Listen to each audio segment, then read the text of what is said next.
ನಮಸ್ಕಾರ. ನಾನು doctor Ramesh Bellamkonda, Aam Aadmi party ರಾಜ್ಯ ಉಪಾಧ್ಯಕ್ಷರಲ್ಲಿ ಒಬ್ಬ.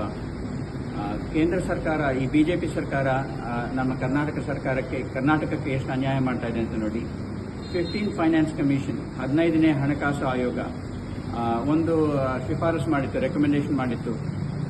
ಬೆಂಗಳೂರಿನ ಪೆರಿಫೆರಲ್ ರಿಂಗ್ ರೋಡ್ ಡೆವಲಪ್ಮೆಂಟ್ಗೆ ಹಾಗೂ ವಾಟರ್ ಬಾಡೀಸ್ ಡೆವಲಪ್ಮೆಂಟ್ಗೆ, ಅಂದರೆ ನೀರಿನ ಮೂಲಗಳ ಅಭಿವೃದ್ಧಿಗೆ ಒಟ್ಟು ಸೇರಿ 6,000 ಕೋಟಿ ಕೊಡಬೇಕಂತ ಶಿಫಾರಸು ಮಾಡಿತ್ತು. ಇದನ್ನು ಈ ಕೇಂದ್ರ ಬಿಜೆಪಿ ಸರ್ಕಾರ ಕೊಡಲಿಲ್ಲ ನಮಗೆ. ಇವತ್ತು ಬೆಂಗಳೂರಿನಲ್ಲಿ ನೀರಿನ ಸಮಸ್ಯೆ ಇದೆ. ಈ ಬಿಜೆಪಿ ಎಂಪಿಗಳೇನಾದರೂ ಬಾಯ್ಬಿಟ್ಟು ಮಾತಾಡಿದ್ದಾರೆ ಇದ್ರ ಬಗ್ಗೆ ನೋಡಿ. ಬೆಂಗಳೂರಿನ ತೇಜಸ್ವಿ ಸೂರ್ಯ ಬೆಂಗಳೂರಿನಲ್ಲಿ ಯಾವಾಗಲೂ ಬರ್ತಾ ಇರ್ತಾರೆ, ಏನಾದ್ರು ಮಾತಾಡಿದಾರಾ? ಇಲ್ಲ. ಈಗ ಎಲೆಕ್ಷನ್ಸ್ ಬರ್ತಾ ಇದೆ, ನೀವು ಬಿಜೆಪಿಗೆ ವೋಟ್ ಹಾಕಬೇಕಾ, ತೇಜಸ್ವಿ ಸೂರ್ಯ ಅಂತವ್ರಿಗೆ ವೋಟ್ ಹಾಕಬೇಕಾ? ದಯವಿಟ್ಟು ಯೋಚನೆ ಮಾಡಿ ನೋಡಿ ಆಗ್ತಿರೋ ಅನ್ಯಾಯದ ಬಗ್ಗೆ. ಇದನ್ನು ಮನಸ್ಸಲ್ಲಿ ಇಟ್ಕೊಳ್ಳಿ. ಥ್ಯಾಂಕ್ ಯು, ಧನ್ಯವಾದ.